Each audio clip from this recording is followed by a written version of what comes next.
Hello, I'm so bad at intros, but yeah, I'm back today with another video on my channel, and I want to say hi to everyone.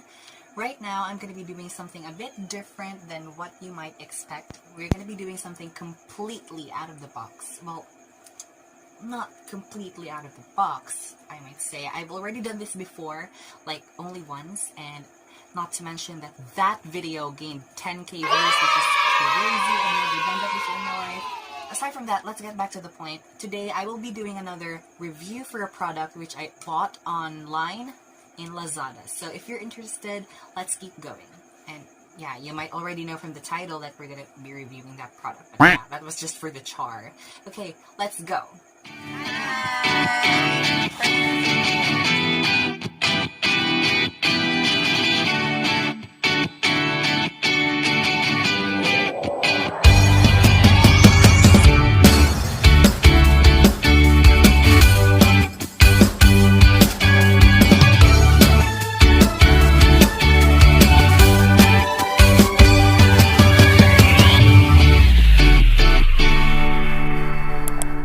Okay guys, I'm back from the intro. Right now, we will be reviewing the Kiowa. Kiowa. Oh my God. Again. 1, 2, 3, go. Today we will be reviewing the Kodak Pixpro Az252. Yeah, I was imagining sound effects right there. So yeah, this is the Kiowa. Oh my God, what's wrong with Kiowa? It's actually... I'm sorry. It's Kodak Pixpro Az252. This is how it looks like. So, I bought this on Lazada at $7,599.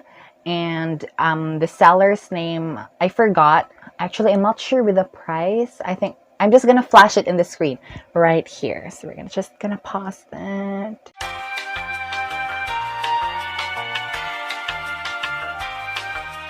I will be trying my best to deliver to you the information about this lovely camera to y'all with the best of my abilities. So I have wrote down a list of everything this camera has, its features and everything. So first of all, let's talk about the inclusions in the packages. The package, the inclusions in the package. So of course, you will get the camera itself, and then you will have the neck strap and the lens cover to protect your lens, and along with the string that attaches the lens cover to your camera itself in this tab right here.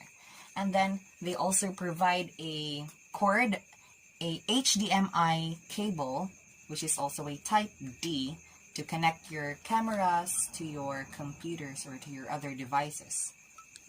And that's pretty much it in the package. So you might be wondering there's no battery. It's because this camera runs on AA batteries. So AA batteries, if you don't know what that is, it's this one. Your average looking battery. So actually, they sent in the package 4 AAs, but they weren't rechargeable, so they weren't completely useless.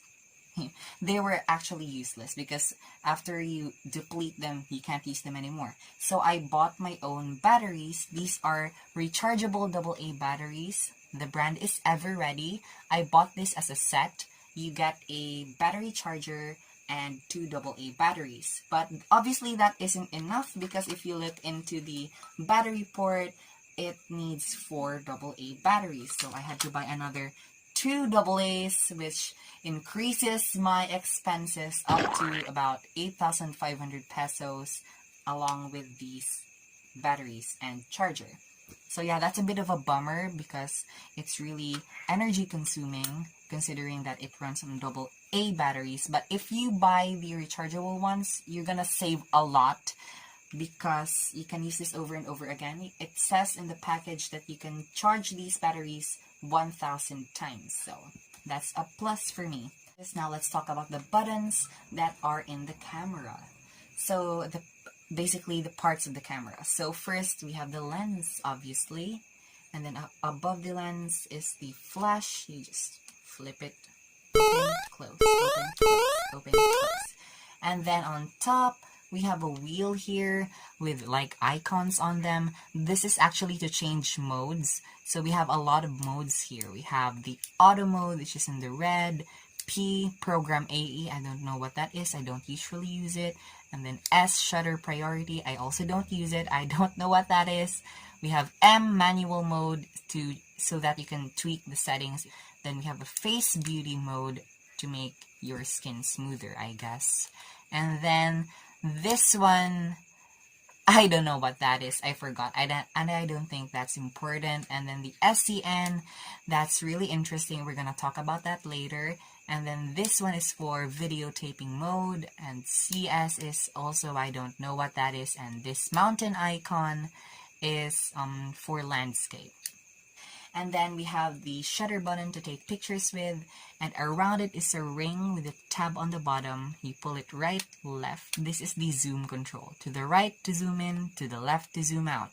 The button on the right is only accessible if you use manual mode, which is M right here. This is basically the settings. You can adjust the shutter speed and the ISO and whatnot.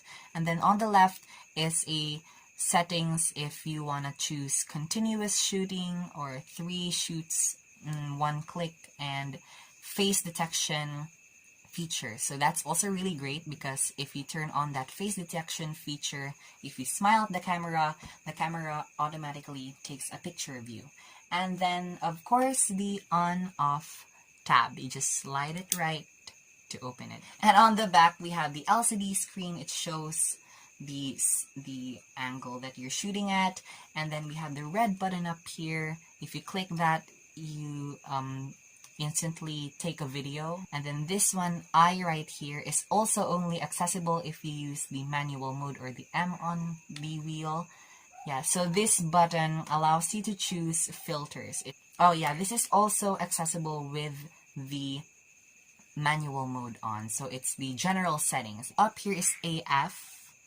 This is a setting for controlling your focus. And then on the left button here is like a flower icon. If you click that, it allows you to turn on the macro mode. So the macro mode is basically when you take pictures of something really close and then it focuses if you turn on the macro mode. I find this macro mode, really helpful to me because, as you know, I am a food blogger. You can follow me on Instagram at Macu Baker. You can see all my cakes and bakes there. And on the right, the lightning icon is for the flash settings. And on the flash settings, you can turn on the red eye reduction. And then we also have slow sync. Then we have on the bottom a timer button. If you want to set a timer, if you want to put it on a tripod to take pictures of you and your family, then you can just click that and choose 3 seconds or 5 seconds or 10-second timer. The gallery button, if you click that, you can access all the videos that you have taken, all the pictures that you have taken on your camera. And then on here, display is just how you want your camera to look. So take a look at the ports. You just pull this down and you can see there are 2 connection ports here. On the left is I don't know what it is. I'm not a camera expert, I'm sorry. On the left one is a micro 5-pin USB, and on the right is a HDMI type D. They only provide a cord for the HDMI on the right, this one, but they don't provide a cord for this one on the left. So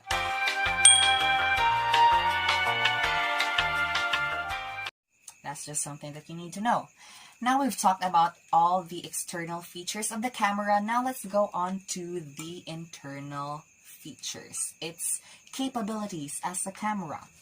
The resolution of this camera is 16.15 megapixel resolution. Yes. And then it has, oh no, I don't understand this one, but I'm just gonna read it out loud to you. I'm not a camera expert It has a 1/2.3 CCD sensor which produces images up to 4,608 by 3,456 pixels. And then it is complemented by an expensive 4.3 to 107.55 millimeter lens with a 35 millimeter equivalent focal length of 24 to 600 millimeters. Good luck understanding that. I don't understand any of that. And then, its shutter speed range is 1/2000 to 30 seconds. Its ISO or light sensitivity ranges from 80, 100, 200, 400, 800, 1600 to 3200. And then the supported memory of this camera is 32 gigabytes. So if you want to buy memory cards, don't go beyond 32. 32 po ang maximum ng camera na ito. 32 gigabytes is the maximum. And for the formats, let's talk about the formats. If you take a picture of using this camera, the file is saved as .jpeg. And for the video, its file is saved as a .mov format.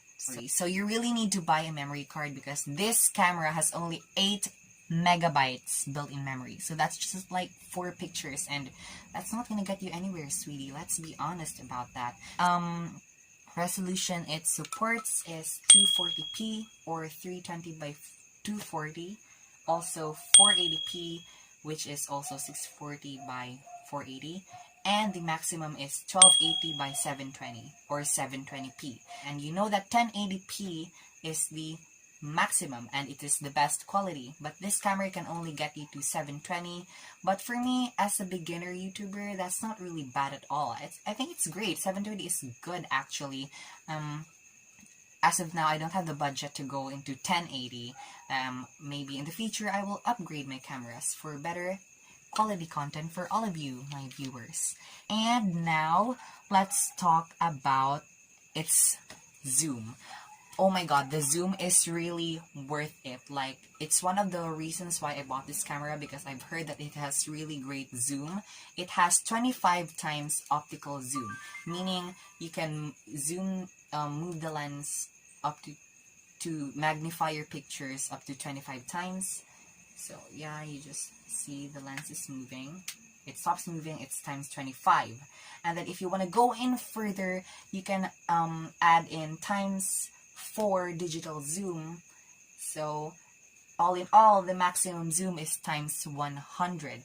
And let me tell you what, it produced really great pictures, and I'll give you some examples using this zoom, and I'm really proud of those pictures until now.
Kim.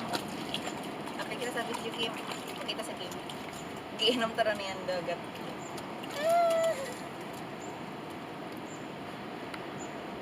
Pag Kim swimming pool na ka na. Yan, ito na.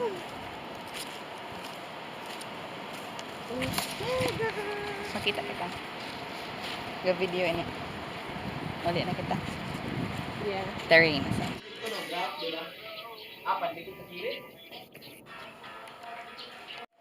And now I'm filming using the camera right now because I'm gonna be doing a sound test. So this is my measuring tape, something. Okay. I'm 1 meter away from the camera and this is my normal voice. Sound check. 1, 2, 3. This is my normal voice 1 meter away from the camera. Sound check. 1, 2, 3. And now I'm gonna measure another 1 meter. I am 2 meters away from the camera. This is my normal voice at 2 meters away from the camera. Sound check 1, 2, 3. Sound check 1, 2, 3. This is my normal voice. I am 2 meters away from the camera. Sound check 1, 2, 3. Sound check 1, 2, 3. So that's the audio test. So as a user of this camera for 4 months, I will tell you all the pros and the cons that I've encountered. The first pro is that it is significantly cheaper compared to other cameras with same features. So it's within my budget. So before, I was opting for cameras that are like little square handheld thingies. I'll show a picture like this. I was opting to buy for this one. And then when I found this, I really considered my options, because the cameras like these, they have good quality, but not as much features as this camera has. And the second pro is that it's really great for food photography and nature photography with all its scenes that are available. So speaking of scenes, we will talk about that now. The SCN here on the wheel, if you switch onto that, you have a lot of modes that you can use. We have auto scene, sport, we have beach, we have sunset, we have fireworks, we have night landscape, we have sketch, we have snow, we have children, we have, wait, why is there children here? And we have ID. This is really useful if you have a computer shop and you offer ID pictures. So this camera is also good for you. And then we have glass, we have photo frame, we have panning shot, we have portrait, we have fisheye, party, indoor, leaf. Leaf is really good for nature photography. And then museum, night portrait, and pet mode, dog or cat. So I think those modes are really great. And we have also landscape mode, so feel free to explore around the camera. The third pro is that I really like the appearance, the aesthetic of it, compared to those lame, boring, square ones that are just, like, average, boring. This one looks pretty. Like, it's like a digital camera, but it's tiny, and it looks really cute. I like the way it has a handle in here. And then the flash comes up like this, and it looks really pretty, like, And let's talk about the cons. This is really important. For the cons, number one con that I really hate about this camera is that it doesn't have wireless connection. You really have to use this port, and that for me is a hassle, because I use my phone to upload pictures on Instagram. I use my phone to edit my videos, which I post here on YouTube, and I can't use this one to connect to I can't connect this to my phone, right? So I have to connect my camera to my laptop, and then my laptop to my phone, which is so hassle. And my videos would reach up to about 2 gigabytes of like time lapse for cake decorating videos, and that takes a long time. And the second con is that the memory size is not that big. I mean, 32 is not bad, but for me, who does really long videos, I do time lapses of my cakes baking in the oven. That would take about a space of 2 gig to 3 gig, and that's really big, and 32 might not be enough for me. But yeah, considering its price, this is really good for its price. It gets the job done. It has a lot of modes for you to play around with, good for food photography, nature photography, and it's good overall. And I think the quality is not that bad at all. It's 720p maximum for videos and 16.15 megapixel resolution. I mean, that's not bad. And yeah, so that's all my pros and cons with this camera. And if you have any more questions, just hit me up with a comment down below. I will try my best to answer them. Although I am not an expert at cameras, I will try my best to research for you. And then all these things, all the specs that I mentioned earlier, I will be putting them down in the description box below for you to read if you didn't follow up with everything that I said, so that you can have a read after you watch this video. And I will be posting links down below of the sources where I got these specs from. Be more connected with me by following me on my social media links, IG, and yeah, that's it. That's all I have. IG. You can follow me on Instagram at Macu Baker to see more cakes and bakes. And don't forget to like this video and subscribe to this channel if I have helped you in choosing your camera. So that'll be all, and see you in the next one. Mwah!